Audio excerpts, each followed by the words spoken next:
Alors, on ne va pas parler de trésors avec vous, mais d'une certaine manière de belles initiatives, comme on le fait régulièrement, avec notre rubrique. Et aujourd'hui, je crois que vous nous emmenez du côté de Toulouse, où vous avez rencontré quelqu'un d'absolument formidable. Ouais, c'est un genre de trésor aussi, en fait. Il s'appelle Kamel Sekraoui. Si vous habitez à Toulouse, vous l'avez peut-être aperçu. Il circule en ville et il traîne une plancha derrière son vélo. Et quand il trouve un petit groupe de sans-abri, eh bien, il s'arrête pour leur préparer des burgers. Mais attention, ce n'est pas juste une simple distribution de nourriture. Ils coupent les légumes, ils font la cuisine ensemble. Avec Manon Célie, on a partagé leur repas. C'était bon, c'était généreux.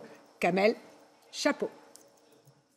Mon idée pour la France, c'est de créer des planchas qu'on peut tracter à vélo et offrir des repas chauds et préparés pour les plus démunis. Le but, c'est de créer des moments de convivialité. C'est un jour comme il les aime. 30 degrés au thermomètre, la plancha qui brinque-balle derrière le vélo. Bonjour. Première étape, l'épicerie. Pour quelques légumes. Au menu ce jour-là, des burgers. Alors, aubergines. Il en faut au moins pour 10. On va en prendre 3. Kamel Sekraoui paye de sa poche. Il faut tenir le budget. Il faut compter à peu près 50 €. Ça y est, on a tout? Ça y est, on a tout. Fromage à raclette, viande et charcuterie. Tout a commencé par un sacré bricolage. J'ai voulu faire avec, comme si c'était un morceau de cuisine professionnelle, en inox, facilement nettoyable, pour l'extérieur. Donc j'ai pris ma plancha et j'ai créé la remorque qui va avec, tout en inox.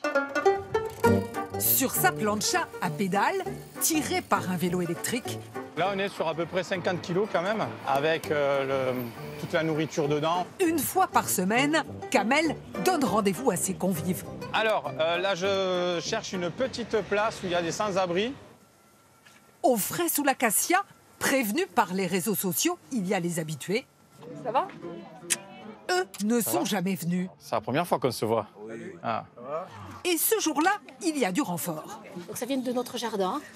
Des bénévoles préparent des salades. Il y a toute une équipe derrière et c'est juste génial. Najette travaille dans une entreprise de BTP. Elle a pu s'échapper.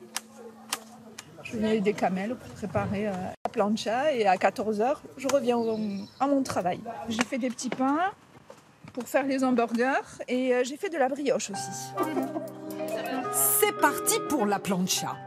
Légumes, steak. Pas vraiment cuisinier, Kamel improvise. Ça fricasse, ça sent bon. Merci. Attention, elle est cassée l'assiette. Et c'est Mathieu le premier servi. Bon, manger un bon burger sur une plancha, c'est sûr que ça fait plaisir, quoi. La première fois, il est venu me proposer de manger un burger. Donc moi, au début, je pensais que c'était quelqu'un qui faisait du commerce. C'est pas du tout ça, non, c'est dans une autre idée. C'est pour vraiment partager la nourriture avec des gens gratuitement. Bon appétit, Patrick. Merci à toi aussi. Et c'est quoi ton prénom? Valérie. Pour Patrick, à la rue depuis 2 ans, ce hamburger, c'est plus qu'un repas. C'est magnifique. Très magnifique.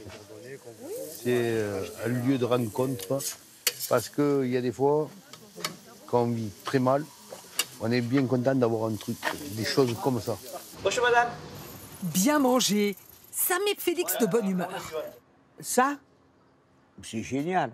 Quand on est dans la rue, on mange mal. Hein. Si c'était tous les jours, ce serait bien. Non, je plaisante. Hein. Je te mets quoi comme sauce? En un an, la petite troupe s'est donné un nom, Plancha Social Club. Au départ, il a fallu investir. Il y en a à peu près pour 3 000 €. Mais Kamel ne regrette rien. Il espère donner des idées à d'autres. Regardez, on est passé entre 2 poteaux, là où un camion ne passe pas. On peut se retrouver, comme ici, à faire à manger des plats chauds, un peu de moments de convivialité. Avant de se quitter, Mathieu pose pour la photo. Sur le Facebook de la plancha, il rejoindra Modou, Eric, Sylvain, Tito. Des sans-abri que le regard généreux de Kamel emmène dans la lumière. Eh bien, je vais vous dire, Valérie, vous m'avez donné le sourire pour la journée, parce que dans l'actualité qui est parfois pas très heureuse, ça fait du bien, ces initiatives. D'autant qu'il a un métier, il fait ça sur son temps libre, ce monsieur. Il est designer et il fabrique du mobilier urbain. Bon, bravo donc à il fait lui. ça.